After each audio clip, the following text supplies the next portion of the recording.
All right, well, finally this hour, it is Friday, which means it's time for your can't miss list. Yeah, the weekly rundown of all the films and shows that you need to see this weekend. Joining us this week, we've got a very special guest, Fandango correspondent Nikki Novak. We love having you here. Good morning. Oh my gosh, I like that you call me a special guest. There you are. I know, I haven't seen you in a little while, so you get a little special designation. Love your dress. You look fabulous. Too. Okay, we have to start Marvel Universe Thunderbolts. This is a big deal. This is a very big deal. It is closing out Phase 5 of Marvel. It's the 36th Marvel film. You've got a lot of your favorites back, like Florence Pugh, Sebastian Stan, David Harbour. But this is not like the Avengers. They're more ragtag. They have a lot to make up for. They've been sort of the baddies of Marvel in the past. The nice thing about this, audiences are loving it. Critics are loving it. It's certified fresh on the tomato meter, verified hot on the popcorn meter at like 95%. So audiences are loving it, which makes me so happy about Marvel. And it's really ramping up because you're going to see a lot of these characters moving forward with the next film, Doomsday, that's bringing back a lot of your favorites. Yes, there was a 5-hour press conference with Robert Downey Jr. So I think people are really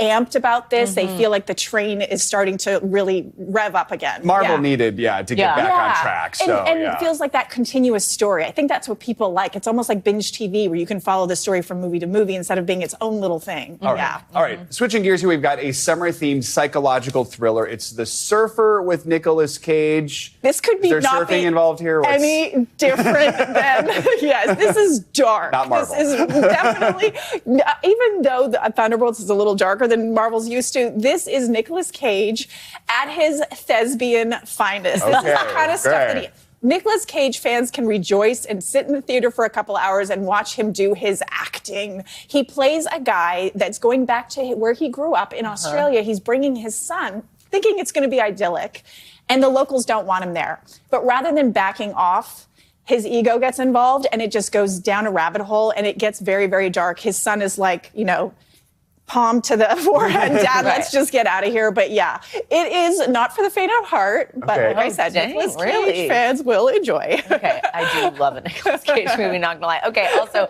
I'm fascinated by this next one. This movie, Drop. It was like kind of a sleeper. Now it's streaming, though. You say it's amazing. It is amazing. It is riveting. It's one of those, you're not going to be checking your phone while you're watching it on Amazon Prime. It's Megan Fahey. I love her. Who we love from The White Lotus. Wasn't she just a breakout? Yeah, and before that, The Bold Type. My God. She is incredible. Brandon Sklenar from 1923. By the way, they have so much chemistry in this, but this is about the worst first date you could ever go on in history. They've sort of been chatting online. They meet up. She sort of has a dark past. She's very reluctant to go on a date.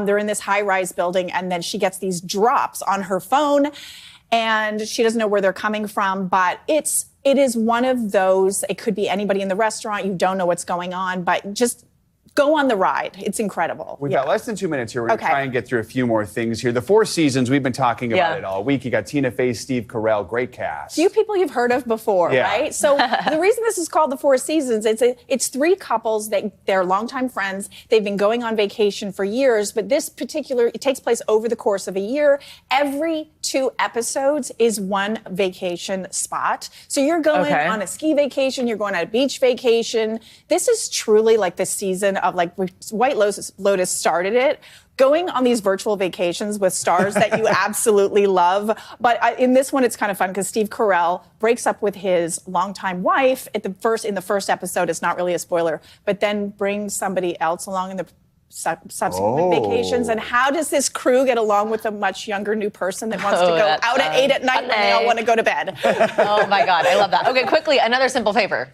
A lot of hype about this one. Yes, another vacation. Go to Capri with Blake Lively, Anna Kendrick, Henry Golding, and Paul Feig is back directing it. The last one came out quite a few years ago, 2018, but was such a breakout hit. They're so good together.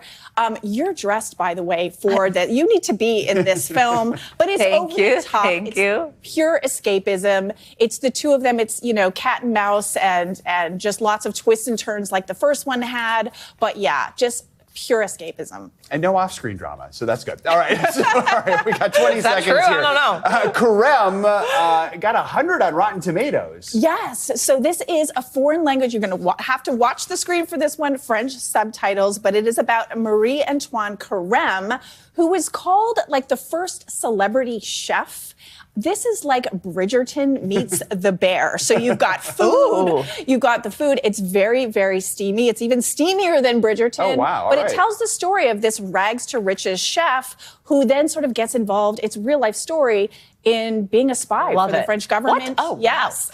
Yeah, Nikki Novak, this was fun from Fandango. We appreciate you coming. Thank you so much. Great to see you both. Happy watching. And that's going to do it for this hour of Morning News Now. Stay with us, though. The news continues right now.